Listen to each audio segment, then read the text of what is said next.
What's up, everybody? Good morning. How you guys doing?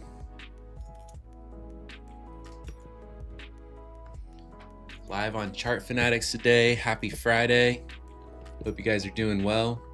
Good morning, Little B. Good morning, Francisco. Gusta Forex. Blair, good morning. Welcome in, guys. Welcome in.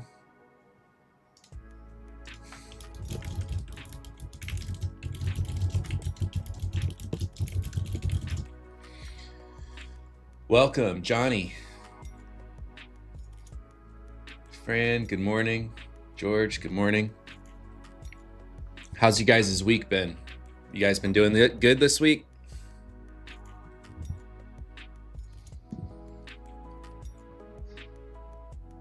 Good morning, good morning. It's been a good week for me. A few nice wins.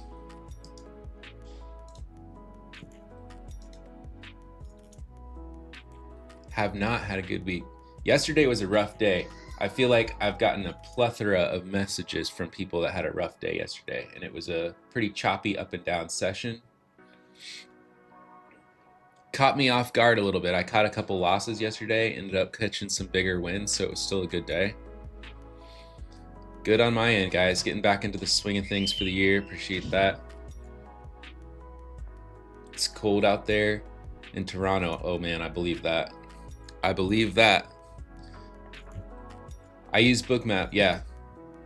I use Bookmap. I use Sierra Chart, Tradeovate, Thinkorswim, a few different tools, but primary for Orderflow is Bookmap. Hello, welcome in from India. Got the lattes ready. Yep, I'm still rocking my Christmas cup. I haven't let that go yet. It's like my favorite little cup, so. Got the iced lattes rolling.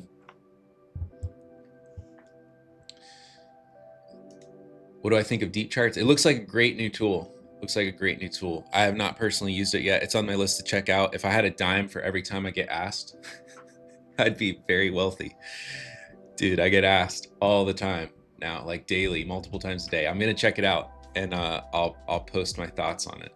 Maybe I'll do a review on it. Maybe I'll start using it. I'm kind of interested in using it instead of Thinkorswim for charts. I like how it has like kind of some order flow tools with the candle charts.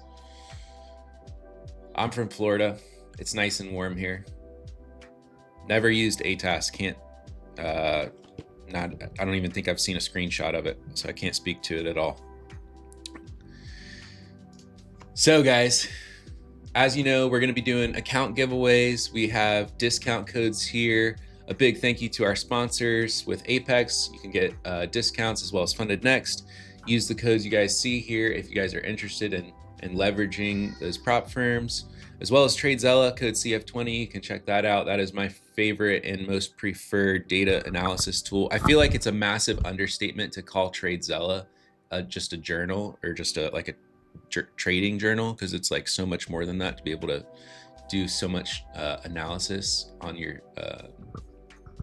trades and everything, and really accelerate your path to profitability. So huge shout out to them and all the sponsors that make this channel possible. You guys appreciate that. Check that out. And also, if you guys appreciate the free live trading, free live analysis, trade setups that we share here on Chart Fanatics Live, it helps us out a ton if you just smash the like button. It's totally free to do, just like the free live trading we're bringing to you guys. Yeah, we'll get into the charts here in just a minute. Ready? I look like an alien. Thank you. Appreciate that.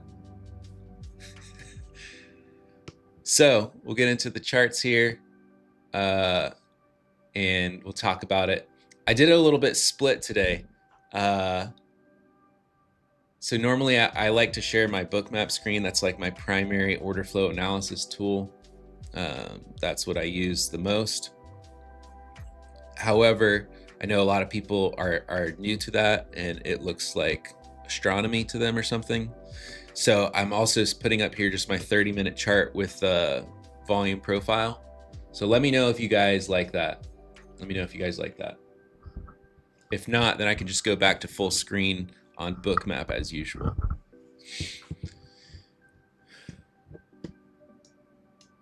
So we'll get into the charts here.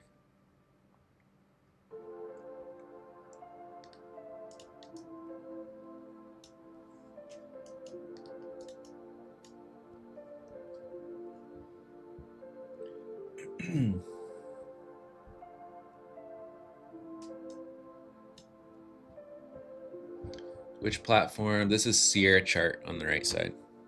Sierra chart.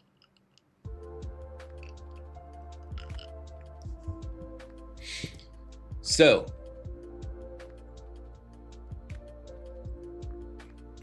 we'll start diving into the analysis here, guys. What I'm watching out for. We started the week off with a really strong sell-off, gap down,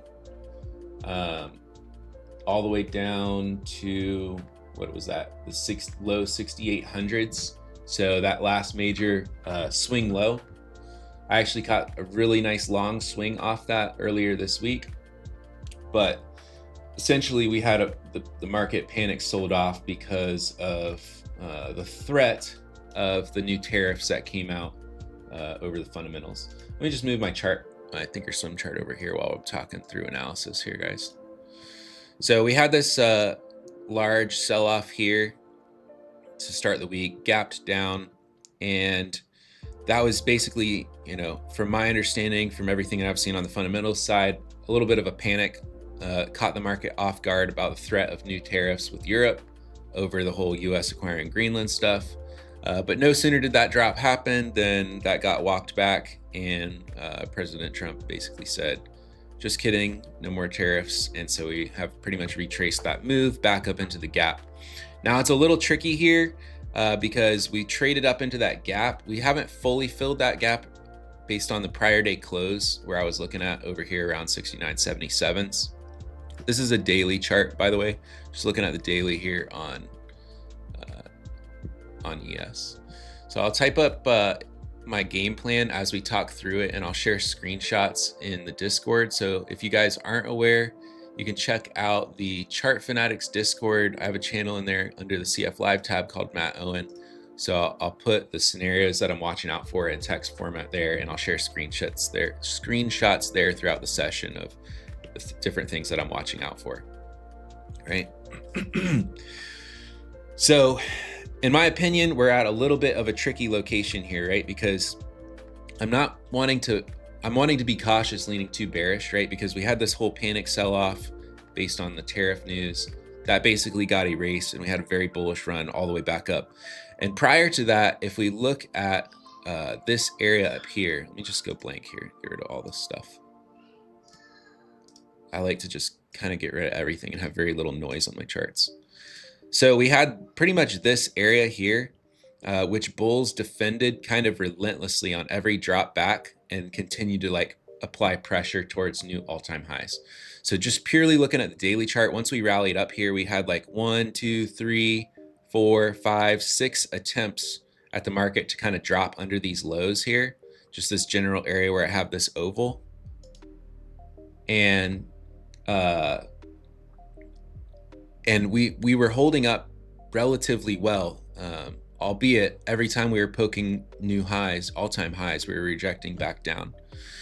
So this area was a key area of support, obviously, just looking at the daily chart. And it's a little messy. Yeah, we wicked down a few times, but just, you know, ignoring the wicks for the most part, just look where the days closed, right? We never really closed a day under like these 69.55s. So that was a key area of support. And then when we gap down through there, we have popped all the way back up there just a couple days later, and now it's starting to act as resistance. Again, just obviously we traded up into that gap. We haven't fully filled that yet. I'll drop down into lower time frames here in a minute.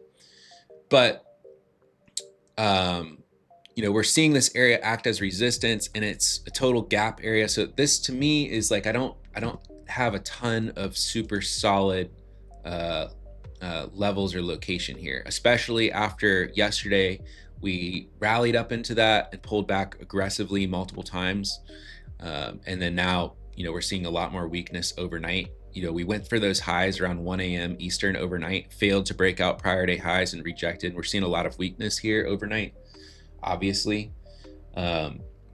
So we're pretty much just in this range that I would say between yesterday's range, inside yesterday's range, so from the 69.25s on ES to the 69.63s, right? So we're pretty much just in that range, and obviously you can see here it's an inside day so far, right?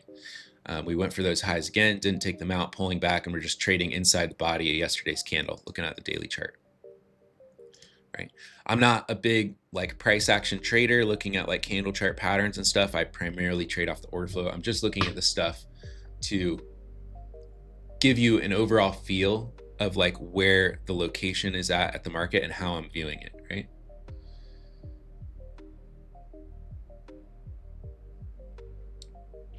Yeah, you're welcome, Nicole. I'm glad this helps.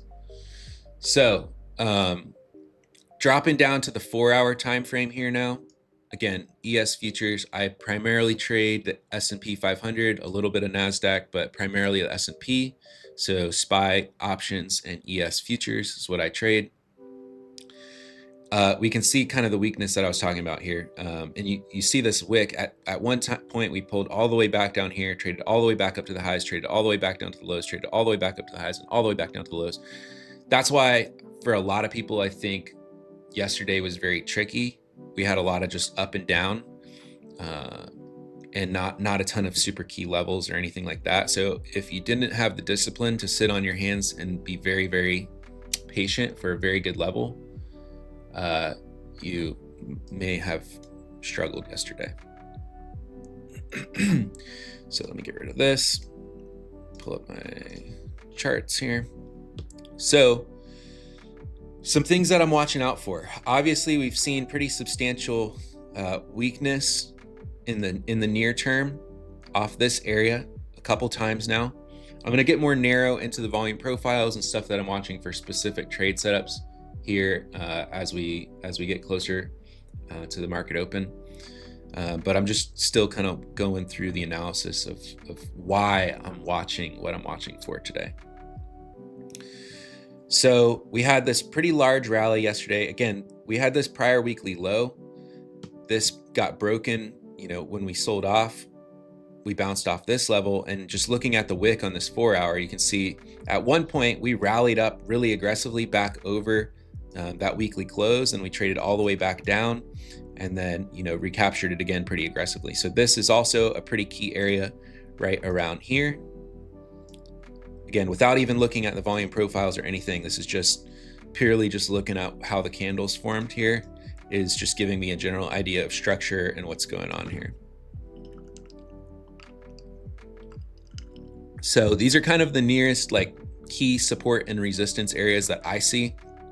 And obviously we have these prior day lows here, which will be key, and prior day highs.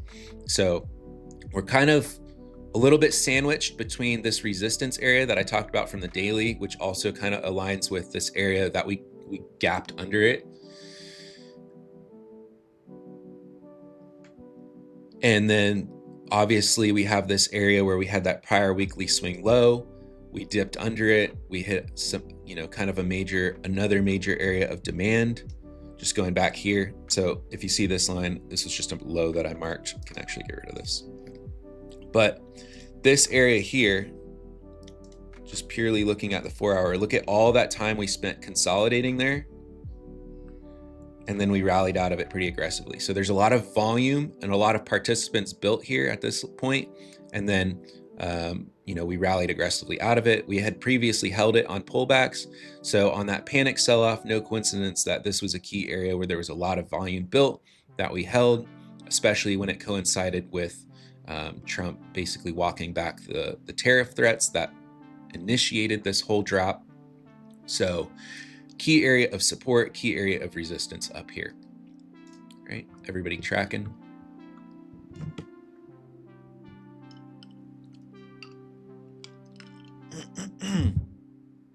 Let me know if you guys have questions. I like this to be as interactive as possible. And if you guys have questions about analysis, volume profiles, order flow. Specifically, order flow is my niche.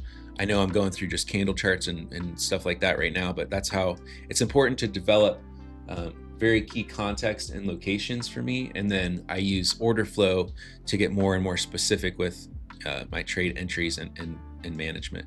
Let me expand this a little bit here, guys. So let me snip this so I can draw it. Where'd that go?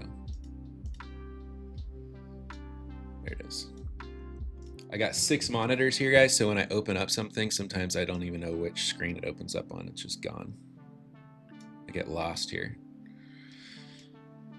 All right. So this is the last 3 days. Obviously, this is that key area that I talked about where we bounced off the news going away. This was around that prior weekly swing low level, which was around the 66s. So that weekly swing low was like around here. And you can see how we dipped under it, recaptured it after that news changed, held it on dips here loosely. Again, volatility was super high, so obviously we wicked under it. But look at this. All this volume is what I want to mainly point out here, where it was built on that dip and where we rallied out of there. So right there was a lot of volume built. And then we recaptured that weekly swing low level there around the 66s. So that was a key area for me. And then on this rally, again, this was a very fast, aggressive rally, relatively low volume. We had some more volume built here. So there's a lot of participants here, which makes sense because we had a swing high there. We had another swing low that formed there, right? So that makes sense why also value area high is marked there, right? Sorry for the crudeness of my scribble drawing here, right? And that actually held once, twice there. So that's another kind of key spot there around 6,900. So we see a lot of weakness building here in the pre-market. Again, I don't necessarily say that to say like, you know, I'm looking for shorts forever here. Like this is the top of this rally and we're trading all the way back down to the lows, you know, forever. That could happen. But in the short term, I am kind of watching out for us to continue pulling back. We see we had most volume transacted around here yesterday. Point of control was there. We attempted to rally up into those highs again overnight, failed, sold off aggressively. And you can see we left kind of a low volume node here overnight because sellers were very aggressive. We traded down very quickly and cut through this area where all this volume was built yesterday. So I would expect this area to be a resistance area if we have any pops this morning. So this would be kind of a key area for me. So setups that I'm watching out for is first, if we rally over these pre-market highs around the 69.45s, if we rally over this into this area, I want to watch this area to see if buyers are able to support back above it and go for, you know, a breakout of yesterday's highs, or if it turns into a bull trap, we pop those highs, grab liquidity and drop, right? Not that it's targeting that, but it's just the way an auction works, right? So if we pop into those highs and we have a failed auction up there, there's a lack of participation, sellers aggressively defend that, then we may see a drop back down towards, you know, these swing lows in this 6,900 area. Where does that align? Where we had all that volume. So all these people are here, right? When we see volume built up, we think people are there, right?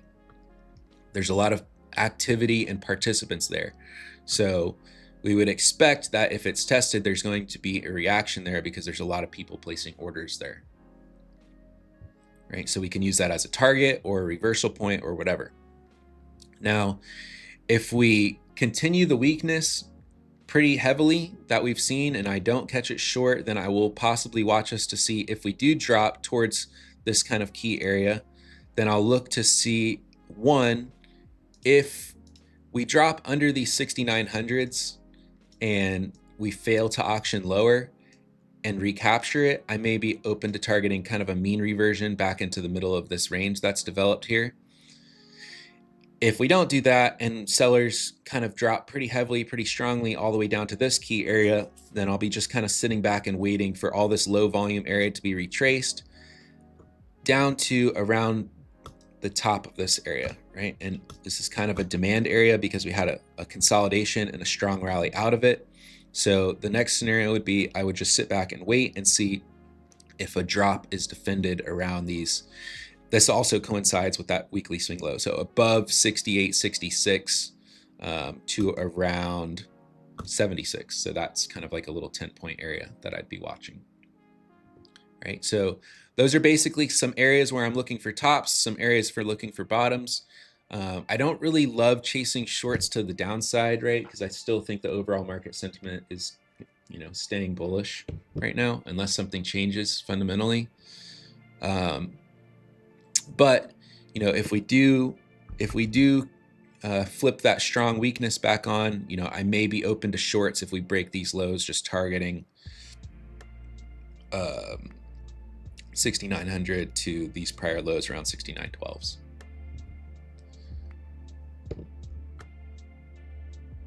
So my volume profile here on the chart is the full sessions. So full daily sessions from like market opens at 6 p.m. Futures market opens at 6, closes at 5.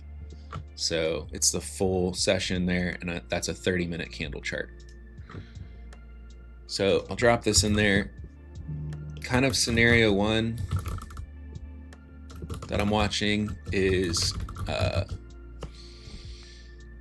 if we have any failed pops into that 69.45 to 50-ish area. And the market opens in 7 minutes.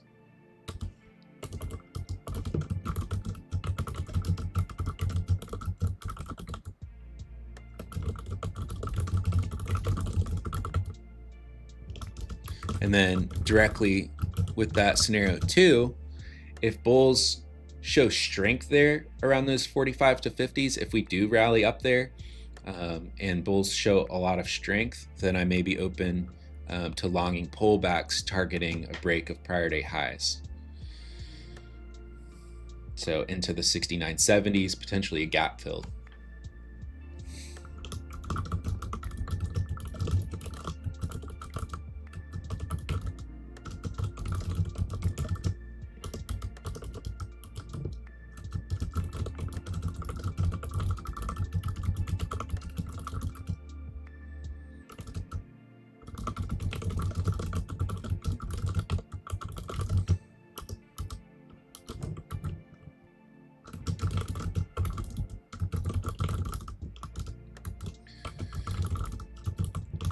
So scenario three that I talked about, if this weakness continues and we get a strong drop where we retrace pretty much all of this lower volume area into this demand area that formed down here, then I'd be watching. Ideally, I'd probably like to see this above. If bulls are going to do it, I'd like to see them step in and hold above that prior weekly swing low, above where we had all this volume built. So I would say around these 68.66s to 76s.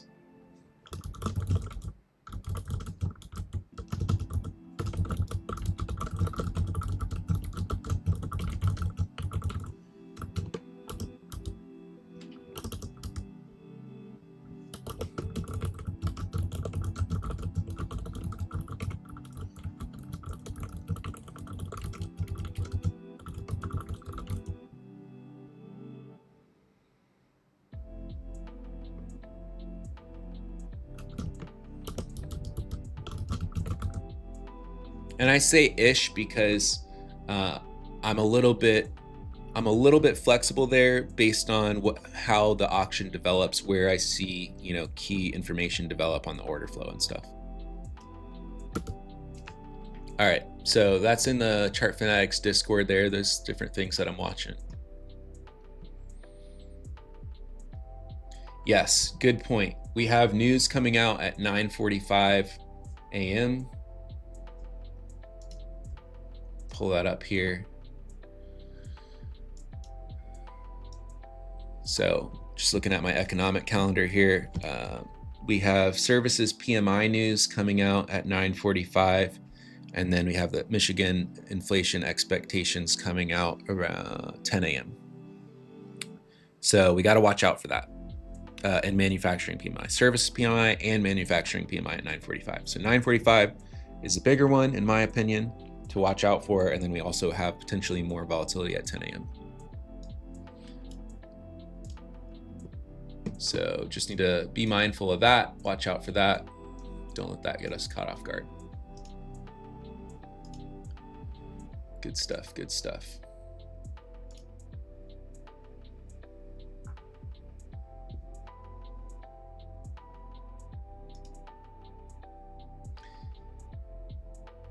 Goomate said, enjoy the stream, smash the like. Appreciate that. Appreciate that. Yeah, so it can sound a little complex going through this different stuff, but it really is quite simple when you strip away all the indicators, all the fugazi and nonsense, and you just look at like what's the actual auction going on with the market. Where are buyers and sellers aggressive? Where are there significant passive buyers and sellers? And that's really all it is, guys. That's really all it is. Now, I have very repeatable things that I look for. I'm very systematic about my approach for executing and managing trades, right? So it's a little bit blend of being very systematic and, you know, discretionary in how we're just kind of analyzing the auction, right? So it's a blend of experience in both those regards. Do I ever take a setup right at the open or before? No, not really. Gavin Hoffman asked, do you ever take a setup right at or before the open? No, I generally like to see things develop and there's just such a surge of volume and volatility that it can be just kind of a gamble in the first few minutes. I generally like to let the first 5 minutes settle down to from 9:30 to 9:35. Now, sometimes, like right now, this might be a nice bottom reversal formed up, you know, in the pre-market here just a few minutes before. And especially when it happens like right at a key level that it's already a level that I was watching out for. And it's like, that's just unfortunate, but I'm just going to miss that one. No, I don't trade Forex, just futures, just options, S&P primarily. Do I use a TPO? No, I haven't really used a TPO chart very much. Looks very interesting though. Good question, Tendra.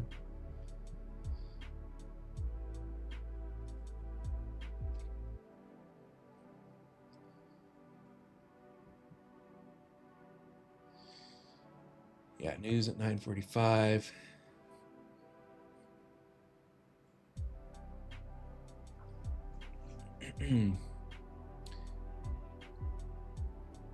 Sala, if you have questions, feel free to reach out to me on Instagram. I'm very responsive to everybody on there.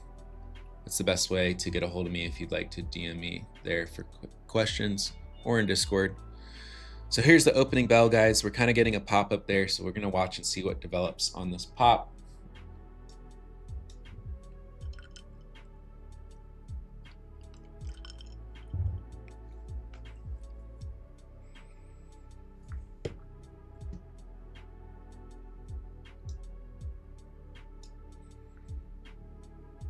Nice strong bit of buying there.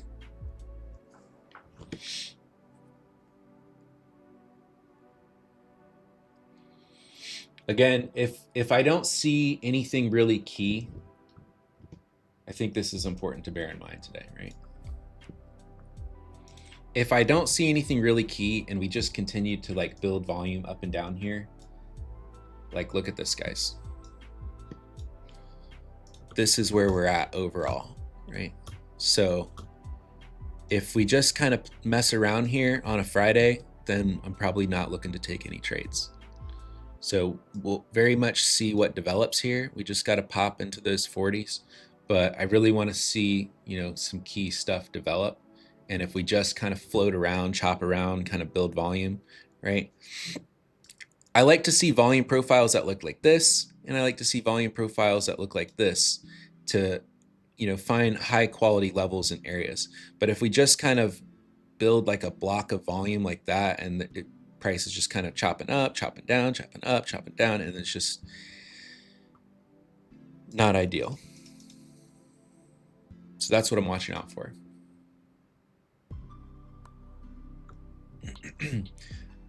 Somebody asked, do I look at crypto or do I trade Bitcoin? No, I don't.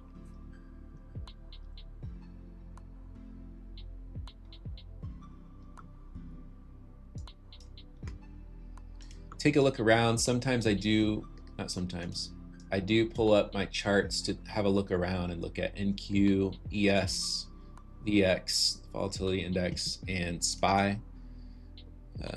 Just tested VWAP there, having a quick little rejection there. We came right into 40, not quite up to that area where I was looking to be involved, but quick bit of selling.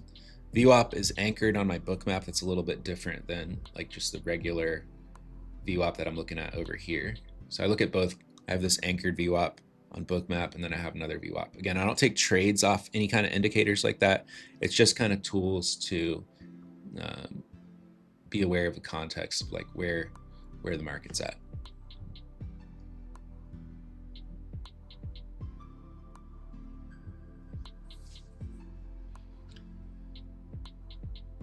It may. We're having a nice strong selling rejection. We rejected a little bit lower than where I was looking for that pop to go. So I'm not front running it. I'm going to stay pretty patient today, but I do like how we popped up here with these aggressive buying. Look at this aggressive buying right into this offer. So what we're seeing here is a passive seller. We rallied into it, filled, and then he filled, and then buying kind of got weak, kind of dropped back, but rallied up again. More offers stepped in. See this? So more passive sellers stepped in up here, and then aggressive selling came in and kind of flushed that lower. That's something that I would look at for a short entry if it's at a key location, right? Is basically a failed buying into a key level and then aggressive participants reversing it from there. We're not quite at a key level that I want to trade, and we're in the first like couple minutes here of the market being open.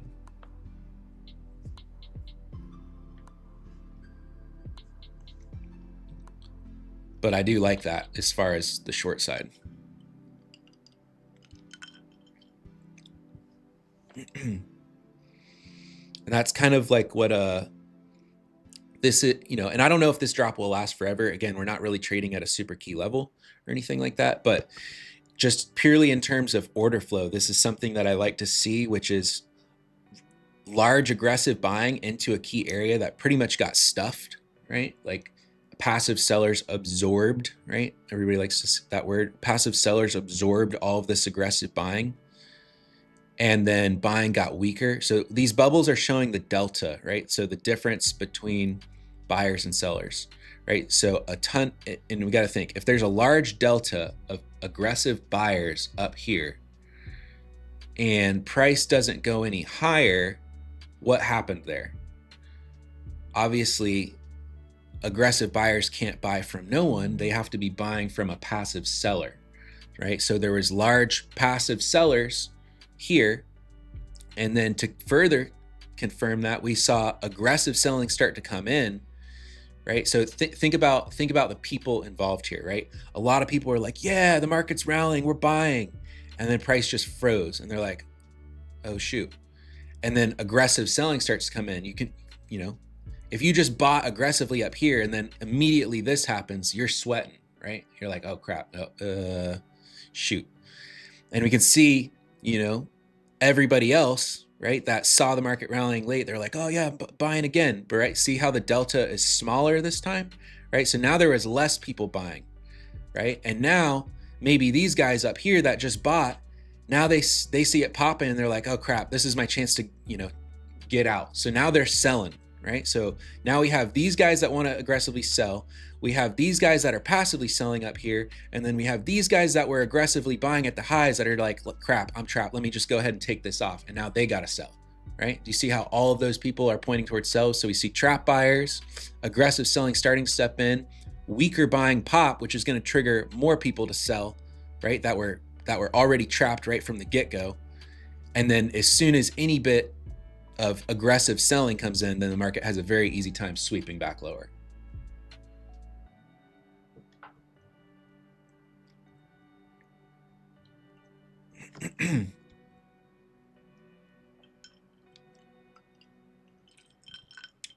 Gavin Hoffman asks, I live stream every day for the most part, unless I'm sick or there's a holiday. It's just not really a key area for me. I'm not really looking to long dip into the 25s right now. It's not a super key level or anything for me.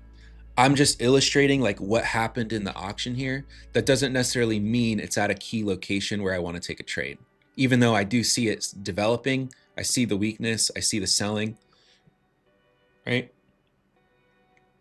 So I could have taken that short just seeing that, but it wasn't quite at a location enough that I wanted to take it. And it was also in the first 2 minutes of the market being open, so I didn't take it.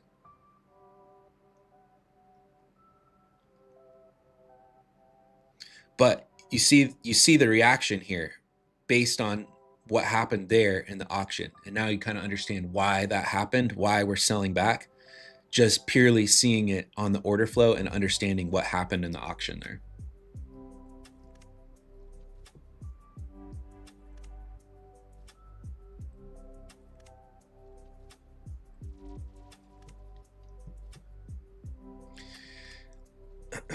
Shinzu asked, what's the big trades volume size you use? I assume you're talking about this. This is the absorption indicator on Bookmap. It's not something that I like heavily rely on or anything like that for an entry model. It's not. It's just kind of brings my attention to some interesting orders. But I don't use it like an entry indicator or anything like that. But it just brings my attention to some interesting orders if in case I'm looking away and I miss it or something. But here's my settings for that. That's the absorption indicator on Bookmap. I just have it in automatic mode, standard deviation time period being 30 minutes, and the standard deviation multiplier being 15. If this is triggering too much, I'll decrease or I'll increase it, right? So I really only want to see like major outliers relative to like what's normal, right? Because on any given day, right, depending on the volume and volatility, like an outlier in the data could be different that day, right? What's up, Marco? Welcome in, welcome in. Nice to see you, bro. Hope you're doing good. Hope you're recovering well, getting ready to build back up.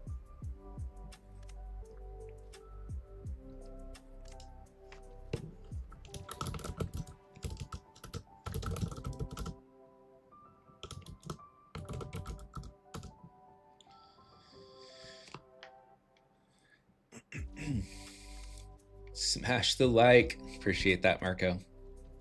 Yeah, so if you missed it, I would go back and rewatch it because this was a really nice scenario right here to understand, you know, a high and low. And the same thing forms when we make a low, right? And the market fails to auction lower, especially when combined with like a key demand area or something like that. So that's a major like mini lesson right there in of itself in just reading the auction, reading the order flow.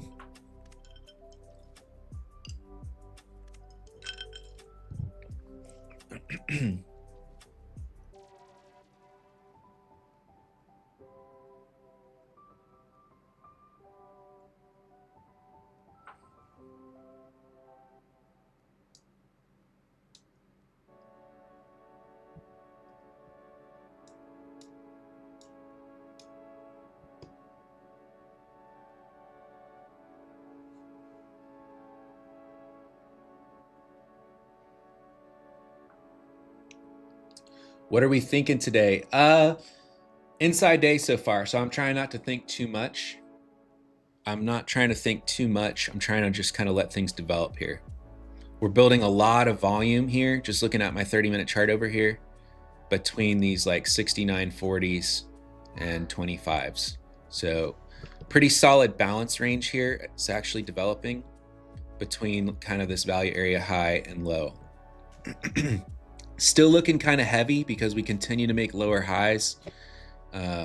It's still kind of looking heavy, and also based on seeing that failed auction up here at the highs. However, ultimately, We're in the middle of prior day range here. We're in the middle of the prior day range, right? It's an inside day, right? And yesterday was already a pretty choppy day up and down after we touched that gap on ES. So we touched the gap and resisted there, and it was pretty choppy up and down. And then so far today, also pretty choppy inside day so far. So very good day to practice patience. You want to be a patient trader? How do you do that? You practice patience by being patient on a day like this.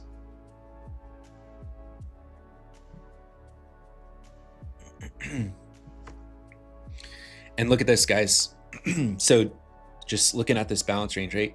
Look at this. So the darker spots, orange and red on the heat map here, is showing passive participants. And we can see down at the lows here how a passive buyer stepped in here, got filled, the market bounced from there earlier. And look, when we just, after the stuff that I just showed you at the high there, we dropped back down to these lows and we formed a double bottom. Why did we form a double bottom? Look at all these passive buyers that stepped in and absorbed all these sellers at the low.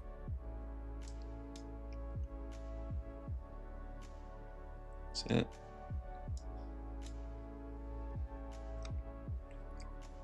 So we're trapping participants at both extremes of this high volume range. See that? We're trapping buyers at the highs, reverting. We're trapping sellers at the lows, reverting.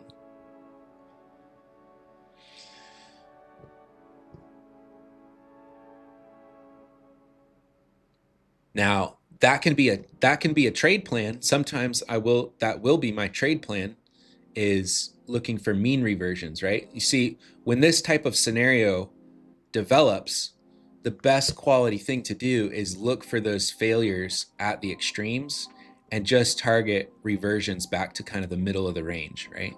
Because eventually that will break out. Yeah, we have news in 1 minute. So heads up if you're in any trades, by the way. Good point. News in 1 minute. So very much doing this, waiting.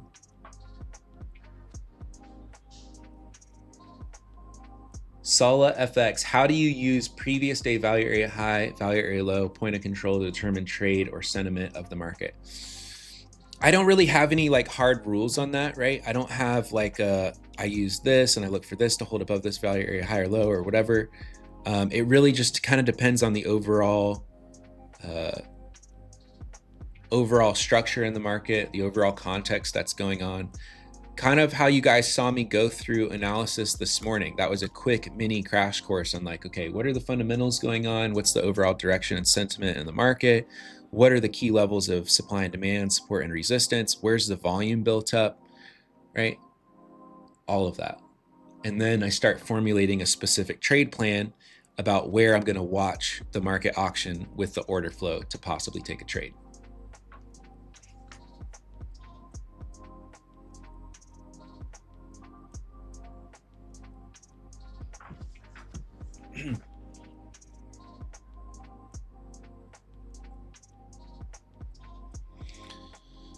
So news is out. We're rallying back up towards those highs. We'll see what happens up here.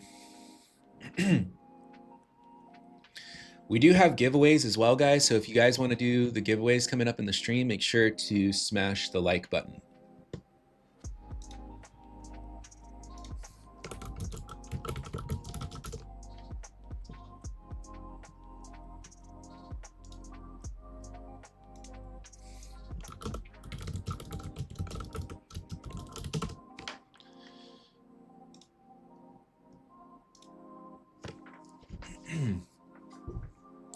But obviously in this instance today, what I'm watching, so just speaking of those value area lows and highs and whatever, I was just watching how we had a lot of volume built here yesterday, right? The point of control was there and we failed overnight to break out the value area high. Sellers reloaded and they reloaded so aggressively, we sold fast through this area, right? So in this example today, we have the value area low and point of control from yesterday that were kind of resisting under. So that was a good spot for me to watch for failed pops. Ideally into this area where there's low volume, where these really aggressive sellers would maybe want to reload, right? That would be kind of a failed rally into that, would set up a possible opportunity to short and have a high risk reward target back down here. Now to the flip side, after all this consolidation is built here, if we rally back up through that and recapture above, then the short squeeze could be on, and I'll be looking for kind of a break and retest above that to go long. And it's really going to be a matter of reading what develops here, right?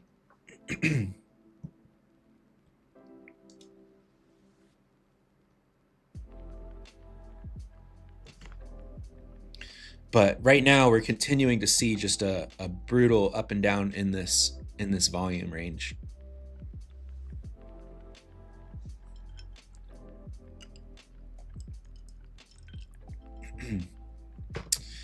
What I would say is that when this develops, either look to trade the extremes, or possibly like I am right now, just don't touch it.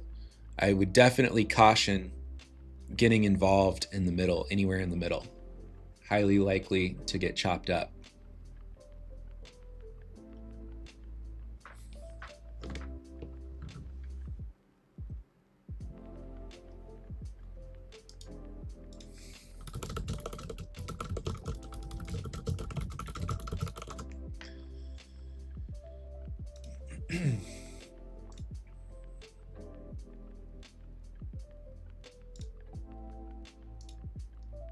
Yeah, just confirmed. We've got Apex account giveaways, Funded Next account giveaways, and Alpha Capital account giveaways. So when you guys smash the like button, we will run those.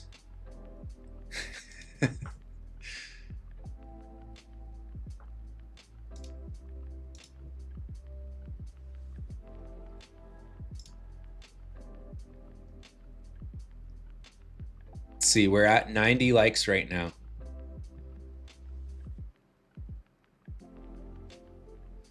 How many iced lattes a day do you drink? 2 on average. 2 on average. I try to have a cutoff at noon, otherwise it'll keep me up at night, and I am a early to bed person. I'm usually up at like 5 a.m. running, going through analysis, all that.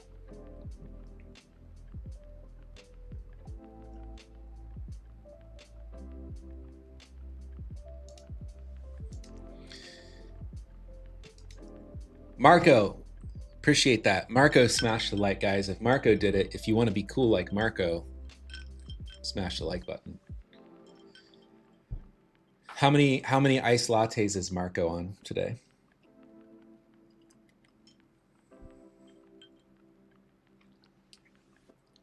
Hola, welcome in, Raphael.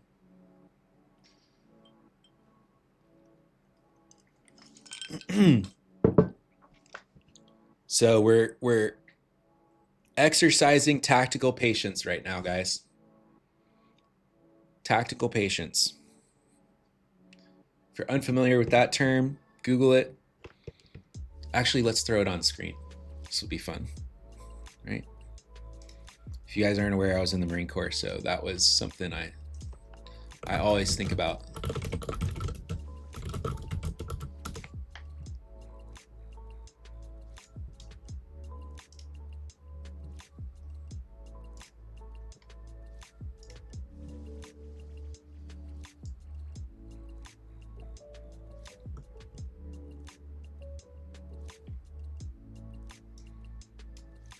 Thanks, AI overview from Google.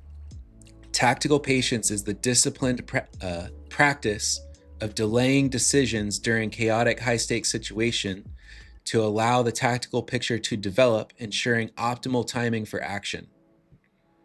Right? So translating, in the middle here, a lot of chaos, not ideal. We need to delay decision making and let the picture develop. Then we can accurately and precisely time a good moment for action.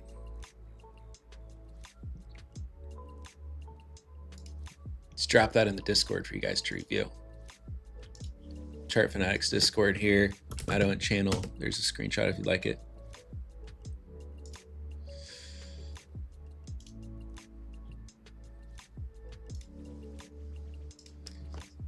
Nice catch, Robot. Scout to 6 points. If you're doing that, if you're playing in this, like I said, for me personally, the ideal scenario is look for confirmations to kind of see failures at the highs and the lows and target just a reversion back to the middle.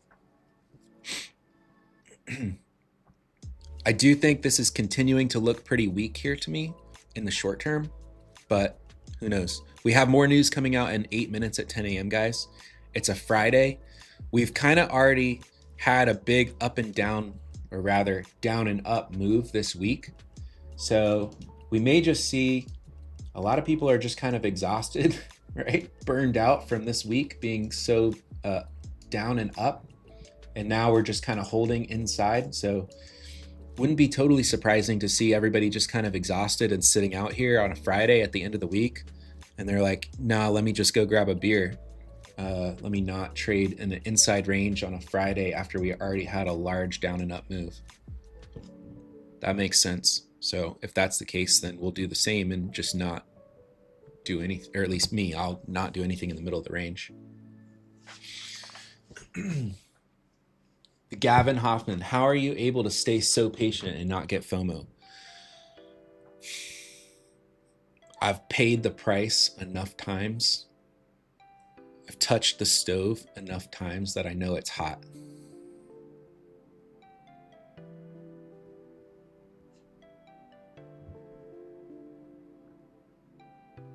So when you get to that point where you've had so much pain because you've made those stupid mistakes so many freaking times, you've burned your freaking hand, 3rd degree burns so many times that you're like, yeah, let me not touch that. Then you'll be patient. I think that's Tony Robbins says the change happens when the pain of staying the same becomes greater than the pain of making the change.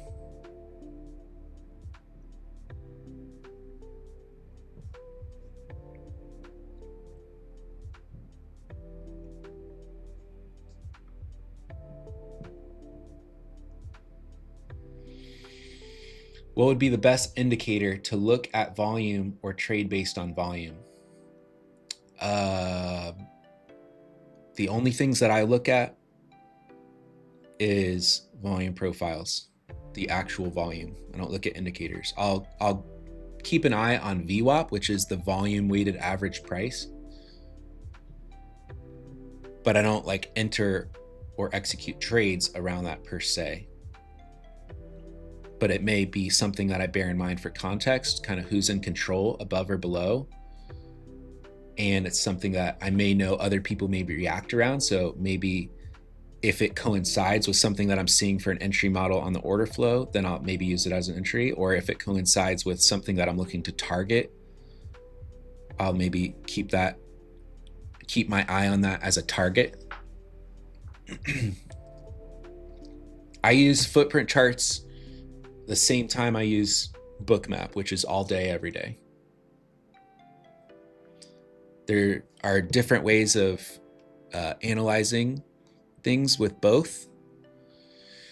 Footprint chart is going to show you completed transactions by the tick. And right, if you look at one like mine, you're going to see completed transactions by the tick, the total volume, and the volume delta, so the difference between buyers and sellers.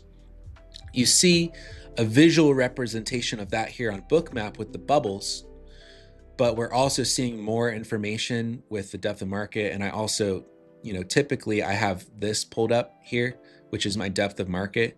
And so a footprint chart is essentially kind of like just this, the depth of market here, volume profile, sell, buy, and session volume profile. But when I look at it, I'm looking at it like by the 5-point range on a footprint chart, whereas this here on the DOM is the full daily session here. Restarts at 9:30 is what I have this cleared to. Okay. And so if I had to choose one, I always get asked this: footprint or bookmap, footmap, bookmap. People obsess over that. I understand they're very good, they're very cool, very good tools. If I had to choose one though, it's probably going to be bookmap, because I can already see all that information on the DOM, and I can see a more granular breakdown of that by the second here on this. Is, look at that, another failure right over VWAP, right over these prior highs, right into these offers. Interesting. And then the big addition here on bookmap is that I can also see the level 2 order book here. So passive buyers and sellers on the heat map. So that, I mean, this is, I've been trading for a long time, and I've been trading with Orderflow for a long time. I know it's a hot new thing now, but I've been doing this for a while, and this is my favorite. This is the best tool, bar none, for my experience, for me. But ultimately, a tool is just a tool, right? It's only as good as the hands that are using it, right? So it's your experience, whether you use a footprint chart, whether you use bookmap, whether you use a great new tool like Deep Chart, whatever it is, right? It's just a tool. You could trade very well with literally just one screen and a candle chart and some simple volume analysis, right? There's people that do that have strategy for that, right? It's your hands that are the differentiator, right? Your skill, that is a differentiator. The tool is just a tool, right? Some people are better with different tools because they get more experience with it. Their brain connects with that tool well for whatever reason. And so, you know, different people probably use different parts of their brain more than others, right? Some people are more audible learners, some people are more visual learners. So when you're using different tools like that, try them and see what makes sense to you, what you're able to use well, right? And then develop your skill with it.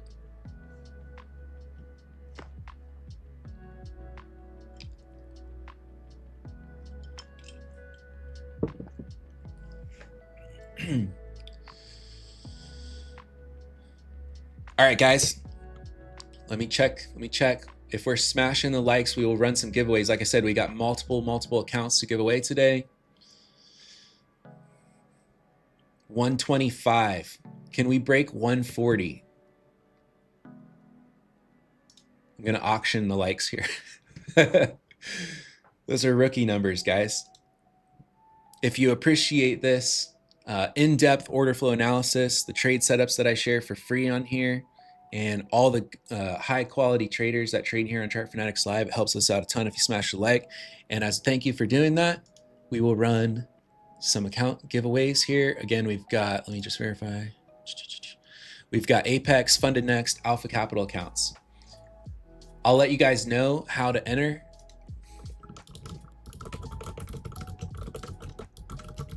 Here's some excitement now. We're kind of breaking out of that range now. Let's see. We're testing that 45 to this area here. So like 52 to 45. But we've been consolidating here for a while, and buying is pretty aggressive coming into here. So see what happens here.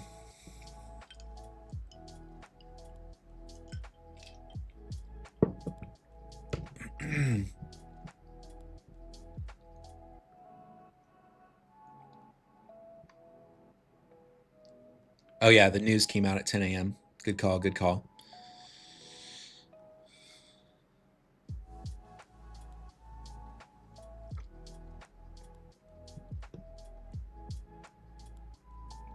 Yep.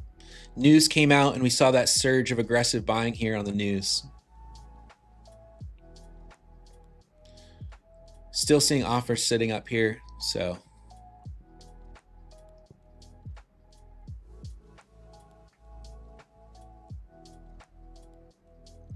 Is this a re-offer? So this offer got filled here at the 45s.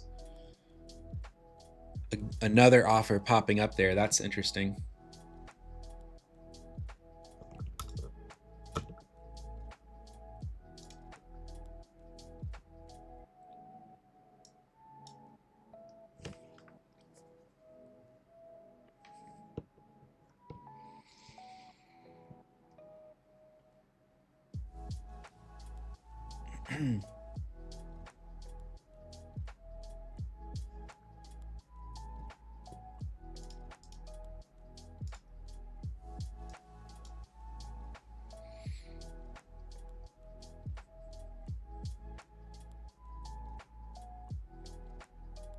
More buying coming in, more buying coming in.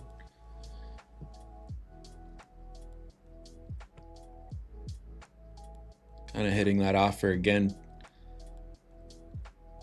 Now he pulled it, and there's a bid popping up under price there, so that's interesting.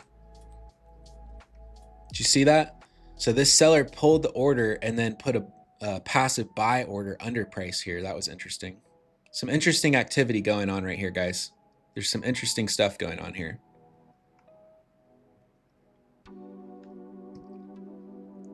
That was odd to see, you know, an offer sitting here, pull the order, buying come into there, and then a bid appearing here. So just some interesting activity going on here.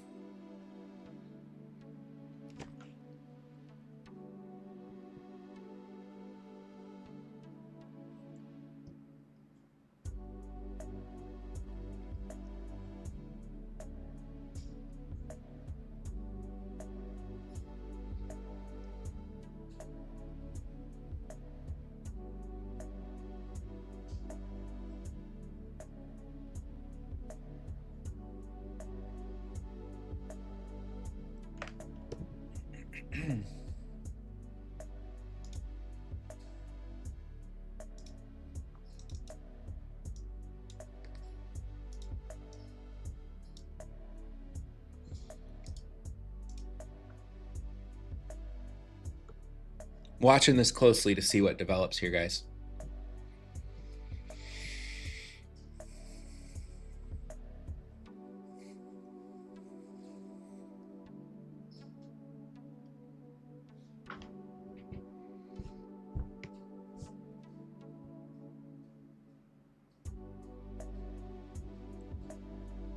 We're continuing to kind of grind up into this 45 to 50 area where there was very low volume that transacted there overnight. We're seeing a lot of passive orders stepping in and filling there, buy and sell. So interesting.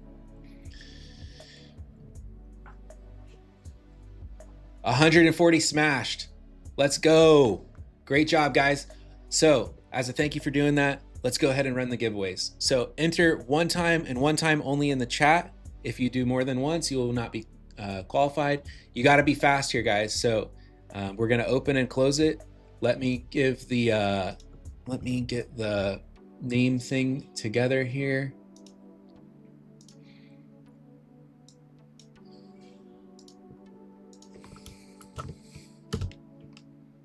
All right, so one time and one time only in the chat. Now that everybody's awake, exclamation point order flow, exclamation point order flow. We've got multiple accounts to give away, guys.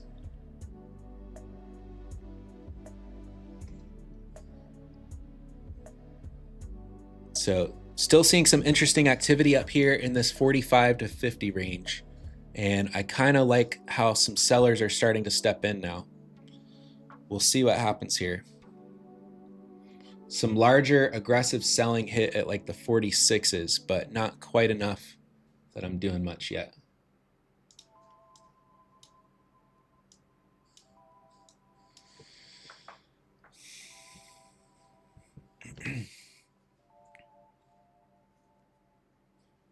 All right, guys, we're going to close it in 1 minute here.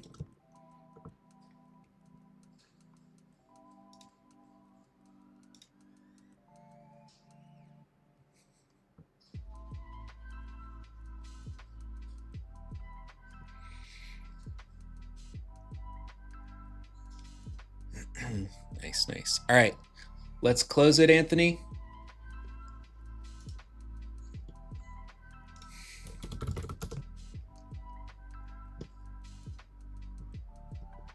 I'm watching the order flow here while we're giving this tape. I'm reading this tape here while we're doing this giveaway. All right, guys, it's now closed. So all entries are in. Let me get the names here in just a minute and we will run some giveaways. Thank you guys for tuning in today. Smashing the like button helps us out a ton. Staying patient and disciplined together, waiting for a good trade setup to develop.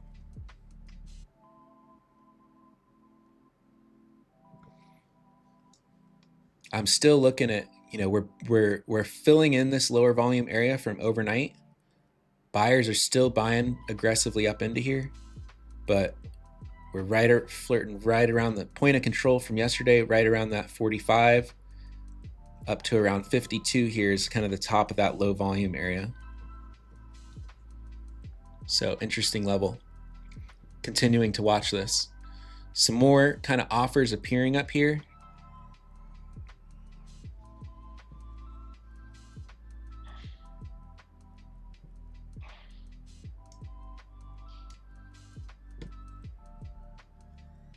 There's some aggressive selling starting to come in. See what happens here.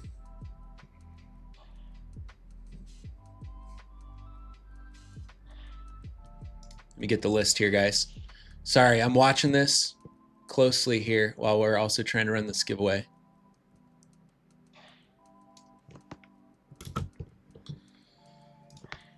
The entries are now closed, guys, by the way. So I've got the names here.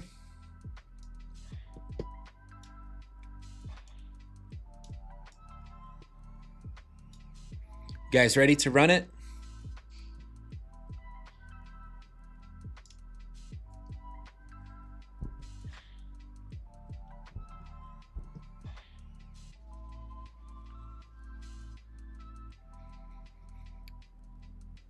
Jemerson Alves 8720. Let me know, are you in the chat?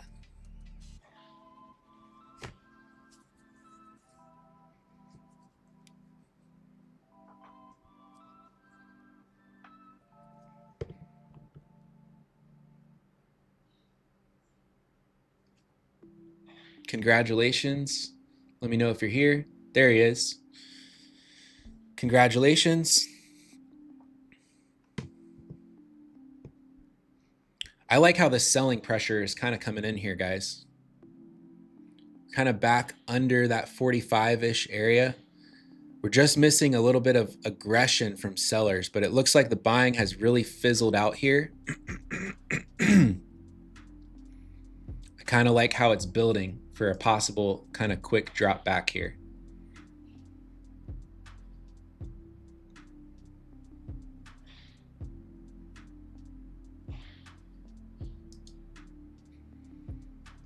More offers are stepping in. We'll see if the buying is able to fade here or not. All right, move this.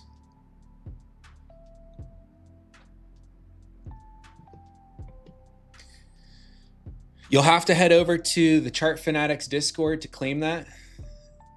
Rocco, let me know if you're in the chat. Congratulations.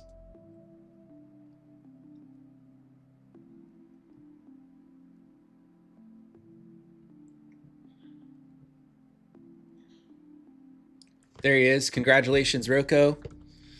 Congratulations.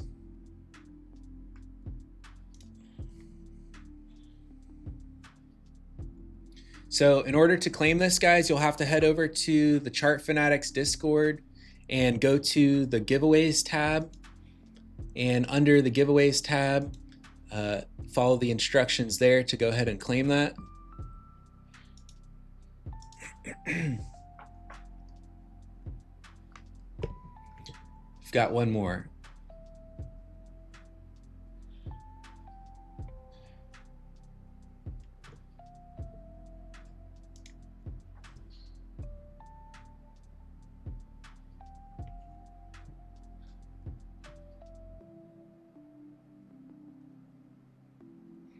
Golden Trades. Congratulations. Let me know if you're in the chat here. Golden Trades.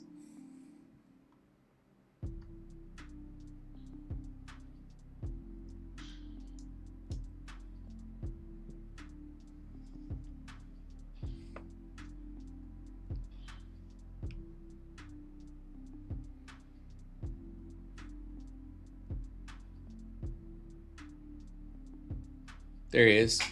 Congratulations. Again, head over to the Chart Fanatics Discord to claim that in the giveaways section of the Discord.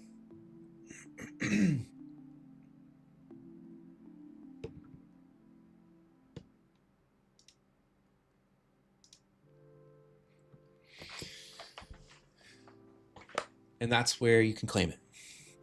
If you're not already in the Discord there's a lot of great free resources that you can claim there. So check that out.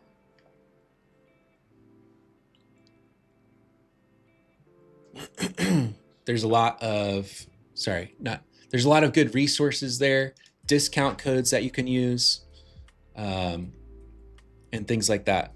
I like how the selling is coming in, guys. I like how the buying has continued to just get weaker and weaker here.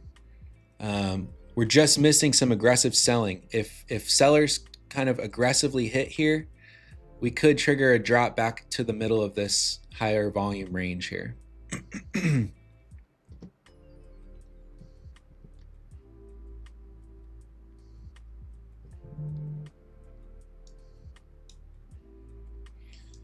I'm taking a stab at this short here, guys, at 43.75. It's a little bit preemptive. I don't have total good confirmations. I'd like to see some aggressive selling come in. Just going to have a stop like over 46s, 46.5. There was a large aggressive selling that came in at 46.25. And since then, we've kind of stalled here. Buying has just continued to get weaker. This was that area where we were looking for sellers to resist. So I'm taking a stab at this. Pretty small risk. Again, just targeting a drop back to the middle of the range around 35s, 36s.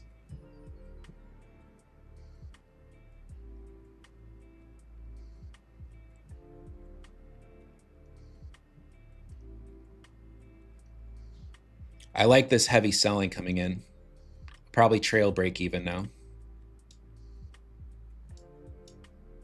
I got filled at 43.75. Again, I'm just looking for, we're dropping to VWAP right now. I'd like to see a nice flush under that. Back towards like this anchored VWAP that I have, these prior highs over here.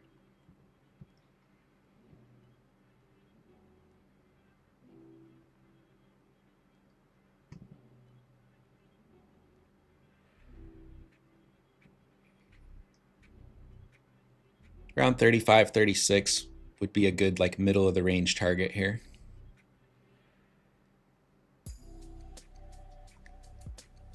If this drop fails and we bounce strongly back up into the highs now, into my entry, then I'm just going to take it off break even at 43.75. We've already seen the absorption. We've already seen the aggressive selling now coming in. So if we bounce back all the way up into these highs at my entry now at 43.75, then there's a good chance this is not going to work.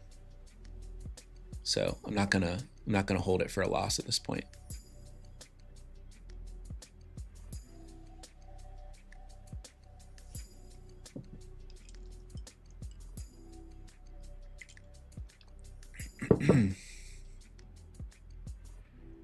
And if we do that, then this could be that scenario that I talked about where we may break out over this lower volume range now and head back towards, you know, those prior day highs.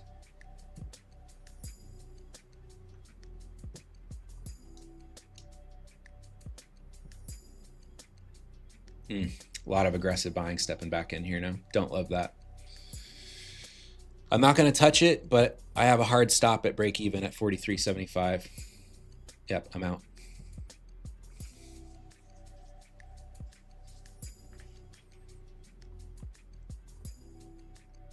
I don't like how that aggressive buying came back in off VWAP. You know, it may, I'm watching this for a possible reentry here. That may have just stop hunted me to the absolute tick and dropped.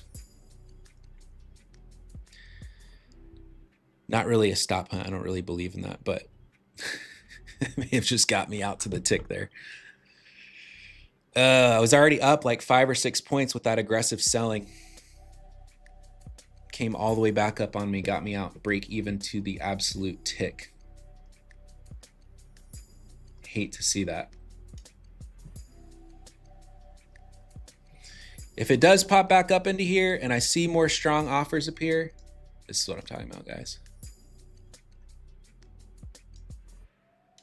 So there's my entry. 43.75 got me out to the tick, to the absolute flipping tick. I had a hard, as soon as I dragged my hard stop, once we came down here to VWAP, dragged my hard stop to the tick, and now it just smoked back down. Happens to me too, guys. Happens to me too. Man. Man. To the tick. Yeah, once we came down to VWAP, I was looking for that selling to pretty much continue and crush through this VWAP level here, right? And we bounced pretty aggressively there. So I was, you know, at this point, once we saw this aggressive selling coming in, I was looking for that trade to work. And I dragged my stop loss to break even. Initially, my stop loss was just here over like 46. So I was risking 2 points. 2-point risk there, which is where this aggressive seller was before. We bounced, we rejected. Once I saw us reject off that seller, took it there and had my stop there. Decided to move my stop to break even once I was up 5 points and we were dropping because I really wanted to see this VWAP level break. Unfortunately, it popped all the way back up to got me out to the tick. And then, you know, it was already, I was just looking for a drop back to 35, 36. So it came down to 38. So it was like 2 points away from my target. It's just one of those trades that you take. It came 2 points away from my target, enough for me to move my stop to break even, came all the way back to my break even, and then dropped pretty much all the way back down to my target. So, got me.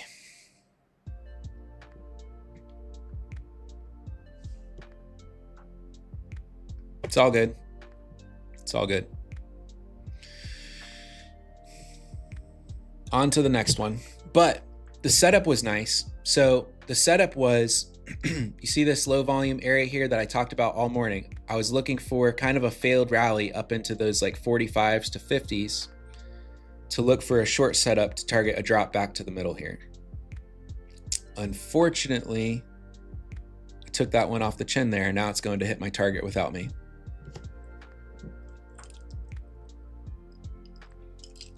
This happened to me a couple times yesterday, and it was just kind of choppy like that. So then I ended up just holding my stops and not even adjusting my break even once it moved. Generally, like once the market, for the types of setups that I trade, once ES moves like 5+ points in my direction and shifts the structure, right, then I generally just move my risk to break even. But yesterday, that cost me a couple times, and then I ended up holding a couple trades, just not moving my stop, and then those were the ones that paid. So I maybe should have taken that advice from yesterday and just held my stop and target and not manage that trade, adjusting stop to break even. But hindsight is 20/20, right? Just one of those unfortunate scenarios where it retraces just enough to get you out to the tick, not anymore to get a better entry, and then drops to the target. It is what it is.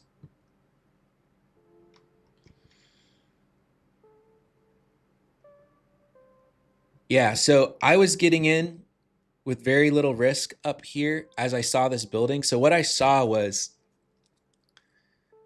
and again, another reason why I was pretty tight with it is because I'm viewing this as a counter trend scalp, very counter trend. And look, we're back up there again. Wow. So I was looking at this as a counter trend scalp, right? Just drop back to the middle of the range because overall sentiment is up. Bulls are still kind of in control overall. We broke above that consolidation highs into that area that I wanted to scalp short, targeting a drop back in the middle of the range. And what I saw up here is we had all this aggressive buying come in. We had offers sitting here at the 45s. And then look, over this period of time here, what I was seeing is just how buying, look at the delta from aggressive buyers was fading. Now, it wasn't A+, because if it was super A+, I would have liked to see more aggressive selling come in and then, you know, further confirm that. But just seeing this was kind of enough. How I saw these offers just popping up again and again and again in here. So passive sellers continuing to sell to buyers in this range, and the delta of aggressive buyers is just kind of getting weaker and weaker, right? So we see how the buyers were just kind of getting weaker and weaker here. Passive sellers were stepping in again and again. I was looking for a drop just back down to the mean. We did get that, and this thing has just turned into a rocket ship after we drop back to the mean there. So the setup is invalid now. Not looking for that. At least invalid for me, what I was looking at for the entry on that. So technically, we came down to 36.5 there. And I said I was just targeting 35 or 36. So we came 2 ticks off my target and then blasted, right? So there was good reason why I moved my stop to break even, right? And I said earlier, if we come back into this range where I took my entry, then likely we're gonna just shoot higher, and that's kind of what happened.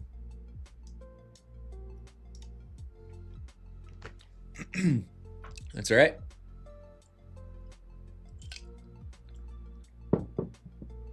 Yeah, I am not looking to short this strength now. It might work, but the best opportunity, like look at the 2 minute here, guys. That where I just attempted it, in my opinion, was the best opportunity for the setup.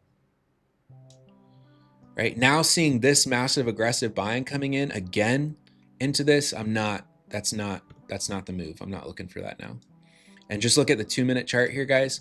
So we had all these highs that I was looking at, right? We had this low volume node where sellers were very aggressive.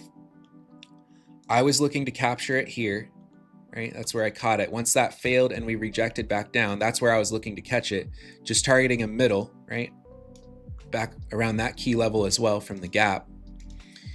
And once that failed and we recaptured back into this range, look at that. Like that is totally different context than when I tried to take it over here. Totally different. So a mistake would be, in my opinion, a mistake on my end would be, okay, I tried to catch this, I got stopped break even. Now, if I let that affect me and now I'm emotional about it and I want to force that setup to happen and trying to catch it again on this rally, that would be a mistake, because this context, you know, it could work, right? Because anything could happen, right? We could rally up here. We're still in that 50 area, but just seeing that very different context than when I tried to catch it before over here, right? I'm no longer trying to trade that setup, even though it might work. We might fail again up here, but I'm not favoring that anymore. So I'm not going to sit here and fight this because I tried to catch the setup here, didn't work, stopped break even. I'm not going to like repeatedly try to trade that setup when the auction is clearly telling me something different now.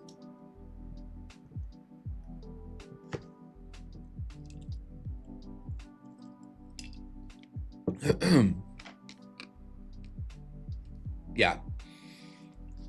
We had a really strong bounce off VWAP there. Off VWAP and off that area where we consolidated and broke out, right? Actually, in hindsight now, very clear break and retest over that consolidation range.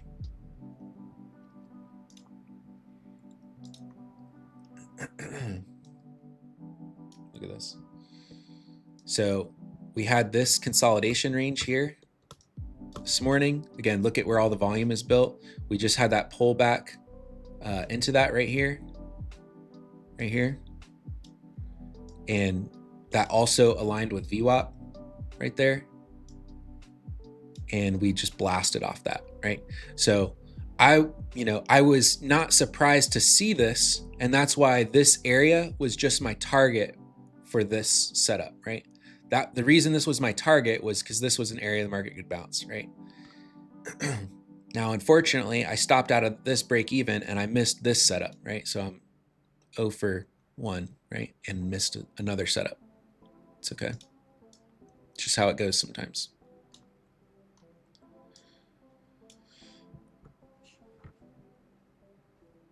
yeah, if we pull back and we're continue to be strong, and we're looking like we're gonna, break out prior day highs, then I may, especially in that area.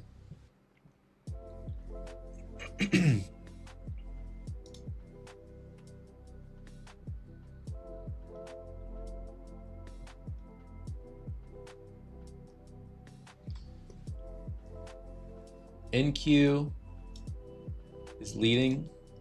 NQ is quite a bit stronger. In fact, ES is just flirting in the middle of that range that I talked about.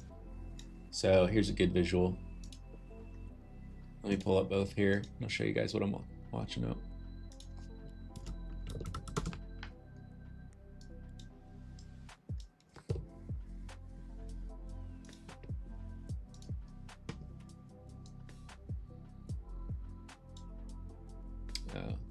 Yeah.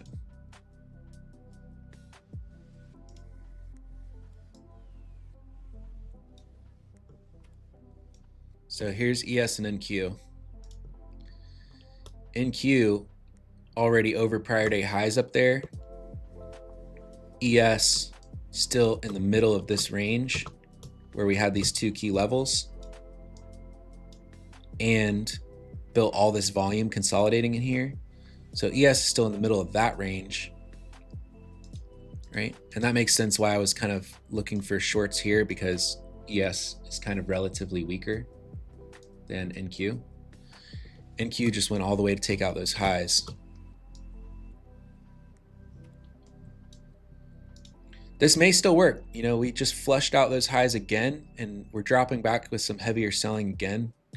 But it's looking kind of coin flippy to me here and not super quality, if that makes sense.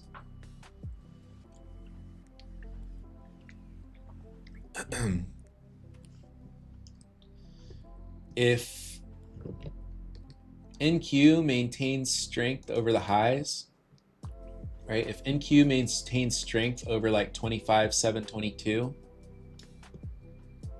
and ES maintains strength above this box here around 40 to 45, then I don't see much reason why we wouldn't go take out prior day highs on ES as well. Still heading towards that gap fill. However, if NQ fails to hold above those highs, above 25,7, 2022, and ES now fails to hold above this area, which is also above that consolidation we had this morning, right? So we had the breakout above this consolidation, pull back, hold. We'd want to see higher lows form from here. If ES holds higher lows from here, NQ is still maintaining strength above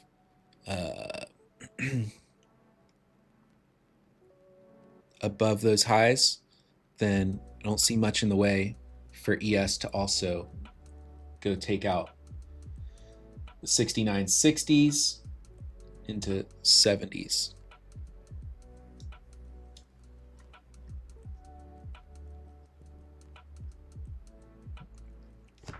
Now the problem is ES is relatively weak and chopping around kind of a lot. But I like how we just absorb sellers on that pullback there. If I see another pullback here with bids hold kind of above these 45s here, and I may have just missed it. I may be late to the game here. I was talking too much and not watching this enough. But if we see this hold above here, above this range, then it might be interesting to me for kind of that break and retest scenario that I talked about above 69.45s, targeting 69.60 to 69.70.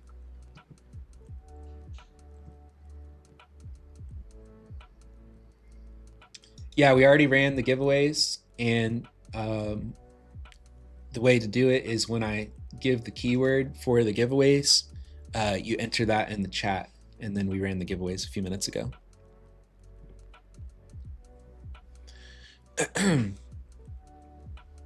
But the real giveaway here, guys, and the real giveaway on all the Chart Fanatics live streams is just an immense amount of information for you to learn how to be a good trader.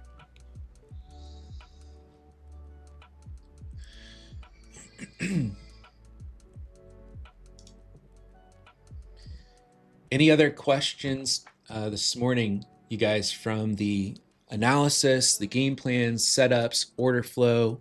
Let me know in the chat.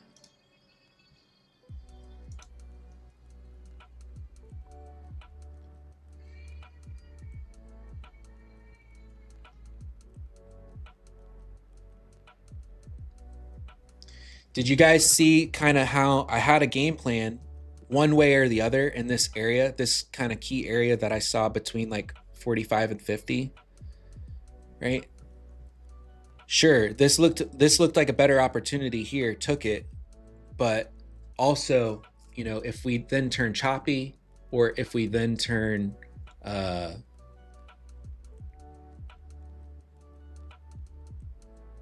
you know, or if sentiment changes, we break out above there, I'm never going to be like just permanently fixated on like one thing, right? You need to continuously adapt, right? And not trying to fit, you know, a square peg into a round hole, right?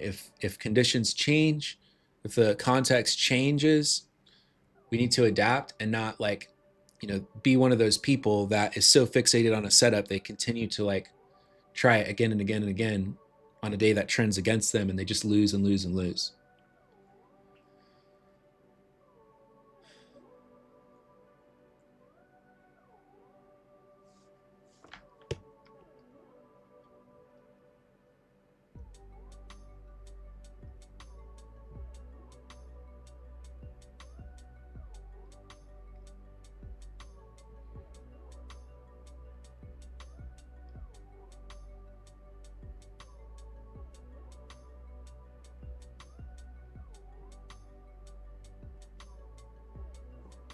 Looking at the chat here, guys.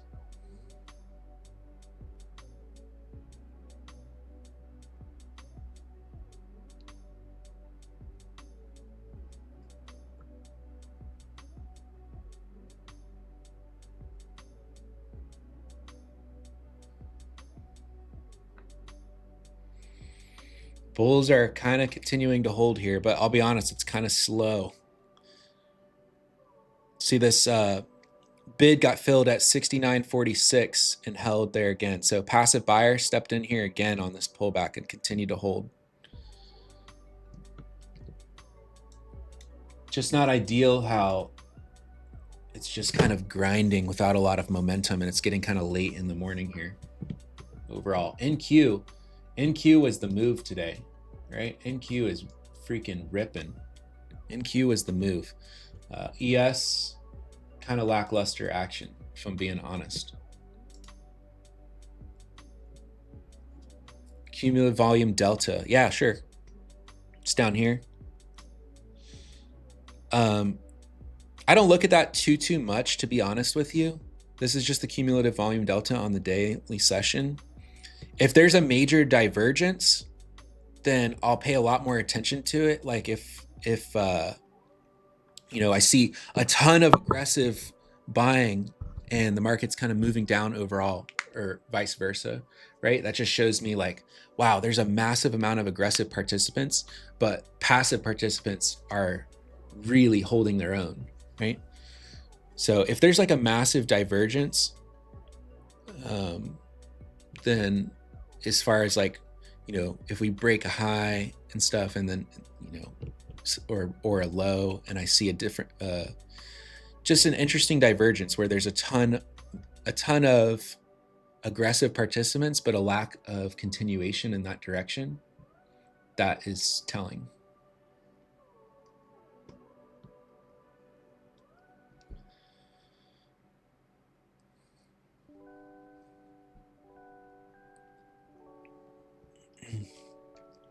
We're just seeing a lot, and this is kind of interesting here. And ultimately, like, we're building a lot of volume here. There's a kind of a lack of excitement here on ES, even though it is just kind of grinding higher. But NQ is off to the races. This is a great example of why it's nicer. Actually, I have NQ here. We can pull up. Like, look at NQ. Holy. And look at ES. Not much. a better thing to do is like to be trading the leading instrument. So I would like better to have had the long setup on NQ when it is so much stronger already and leading higher versus the setup on ES, which is kind of just getting dragged along but not really excited and making a good move. It is, but it isn't at the same time, right? Ultimately, it's still just in the middle of yesterday's regular trading hours range. So it's moving up. It's just not super exciting.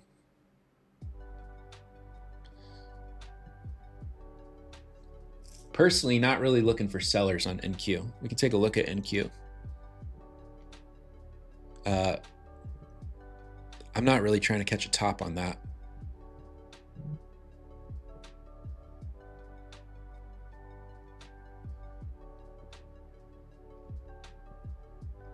It could happen, right? We could definitely have a nice strong pullback. Look at the 30-minute here on NQ.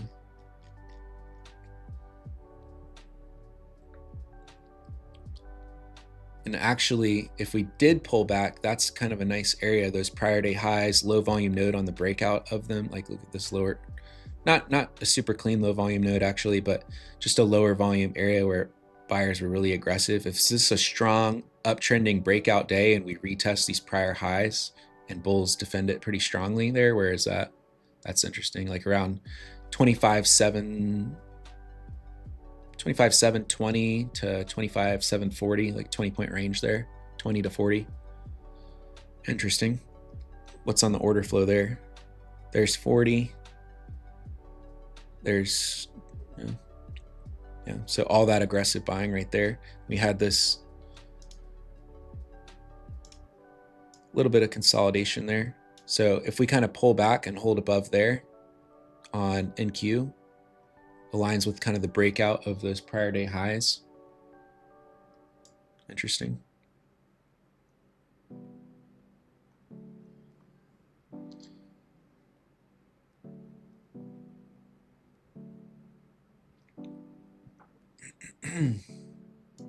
Man, everybody loves gold these days. I missed the boat on that. Not missed it, I just focus on what I do. But everybody loves gold these days. I don't have experience with it enough yet. Maybe it's something I'll start watching more. But it's like, you know, I trade what I like that works, and then when it's not there, I just sit out. That is one of the major keys is just knowing when to sit out and trading, right? And when to sit back and stay patient and just not take any action. Everybody wants constant action in the markets. They want to constantly be making money. Sometimes there's opportunity for that. Sometimes there's not. It's looking like I missed this setup here, guys. This was a nice pullback. We actually pulled back there again, and we're continuing to grind higher off that. NQ clearly stronger, leading higher, and ES sustaining above that consolidation we had this morning. I don't really see much in the way of us going to 69.60s to 70s on ES, right? Unless something new happens. New information, structure breaks back down. You know, I don't really see much in the way of 69.60s to 70s on ES. I just don't really have a setup for it either at this point. So it's like the market is moving there, but I don't really have an entry location and confirmation that I want to trade it on. So I'm just sitting out. Find a setup for long on NQ. Yeah, and that's one of the things, man. It's okay. You don't have to be a part of every move the market makes, right? You just have to have a plan and execute it. And if it's not there, equally, if not more important, is just if your plan's not there or you miss the entry on it, is just to sit back and chill.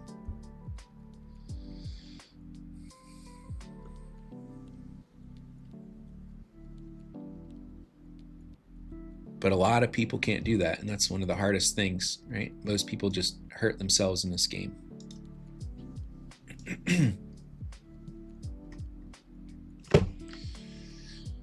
So the main things that I'm watching going forward here is this area. You know, if NQ pulls back to this area and there's a strong defense, that's a nice area for the long side for continuation today. On ES, no, not that. On ES, if we do pull back and hold, it's kind of tough because we're just kind of building a lot of volume here, and we're in the middle of yesterday's range. It's the structure honestly is a little tough if you didn't catch longs near the lows. I liked the pullback to hold above like 45s to 50s, which is where this box is here, roughly 40s. Well, this is at 40s to 45s. So, you know, if we happen to get a more pullback, then it's interesting if we continue to hold above this area here now. And also if NQ holds above that range. I just personally won't chase it at the highs without good risk versus reward, even though, you know, I see us moving to 60s to 70s on ES. I don't see much in the way of that, especially with how strong NQ is. There's little resistance there at this point. It's just a very slow grind move, and ES is kind of lagging and lacking the excitement and energy that NQ has, which makes it a little tough to catch for me personally, right? If somebody else, if you have a plan for it, a setup for it, whatever, rock on, do it. Blair said he took longs at 47s, but Scott stopped to the tick. Yeah, it's ES is just kind of moving sluggishly that way and kind of chopping back and forth as it makes moves. So if you're trading this action like I did earlier with a tight stop and looking for some momentum and volatility, it's been lacking that. So, you know, trading and moving risk to break even quickly and stuff like that is not ideal right now, just with the lack of momentum.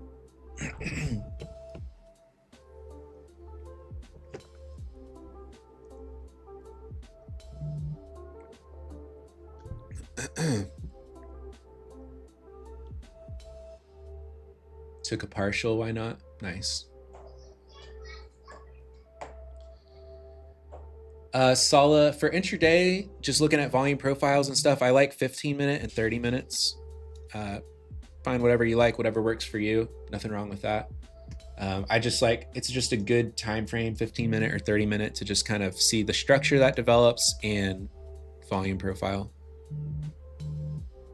Because ultimately all my entries and stuff is analyzing the order flow on footprint charts and bookmap. I'm not looking at like a candle chart pattern for an entry model, like a 1-minute candle chart or 2-minute candle chart or something. So I'm generally looking at candle charts just for the overall structure, stuff like that, and the volume profile.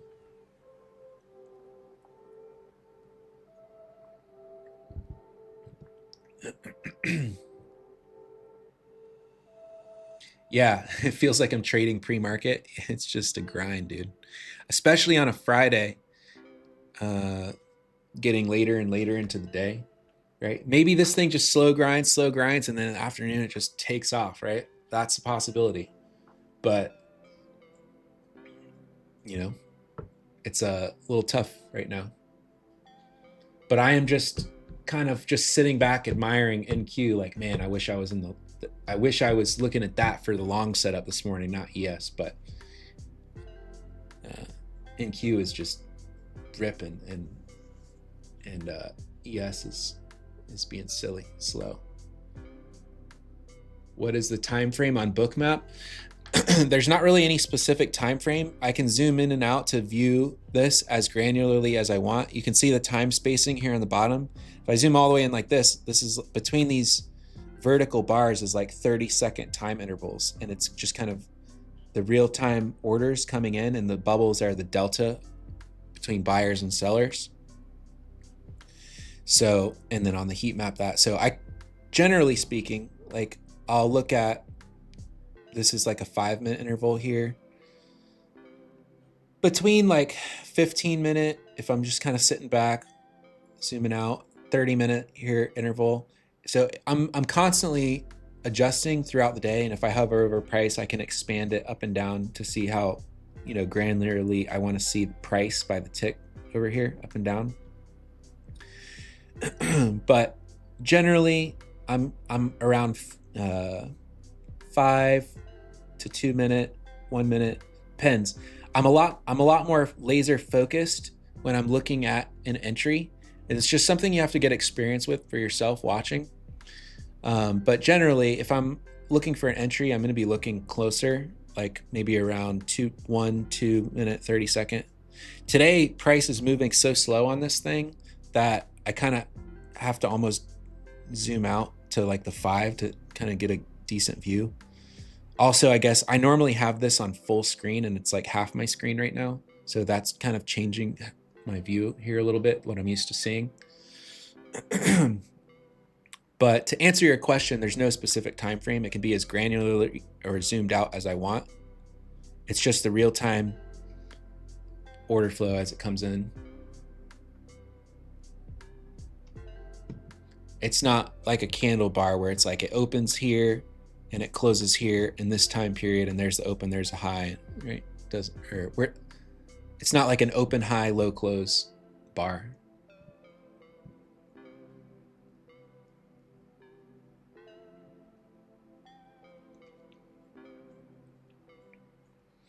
So when I'm looking for a setup, guys, I'm always looking at it both in terms of probability and risk versus reward, right? Obviously, I see the CES is moving towards that 60 to 70 area, prior day highs. Don't really see much in the way of that.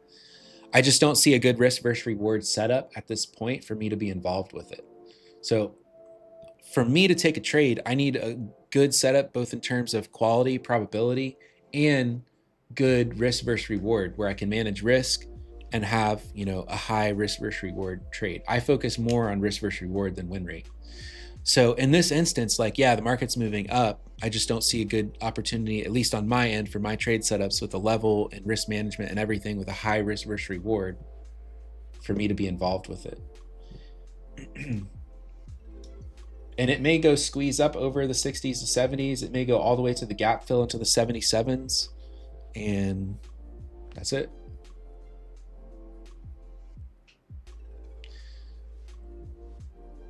Good luck, Sala FX. Thanks for tuning in.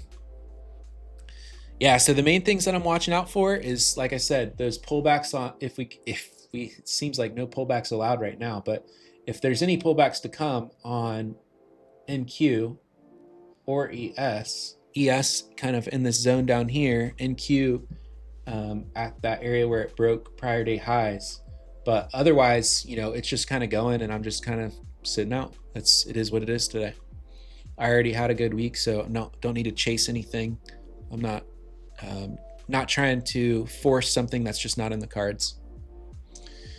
But good questions today. Still a good educational session. Just that one break-even attempt on my end, and then that setup invalidated. We kind of moved towards that other setup that I called that I was watching for. Just didn't take an entry. Didn't see an entry model for it for me.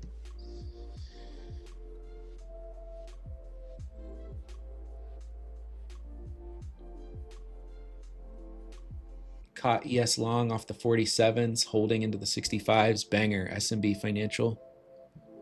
That's a banger. Great catch there. Really good catch on the retest of this zone where we had this. Really good.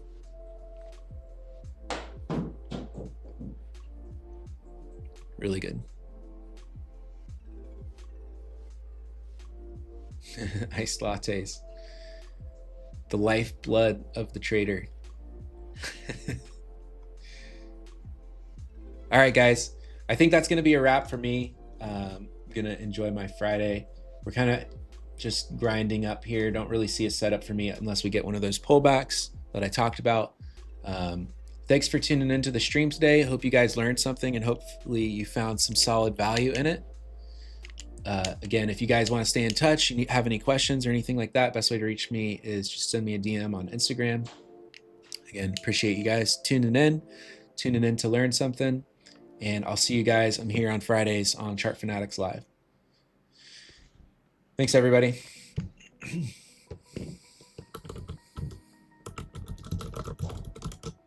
Yep, and have a great weekend. See you guys.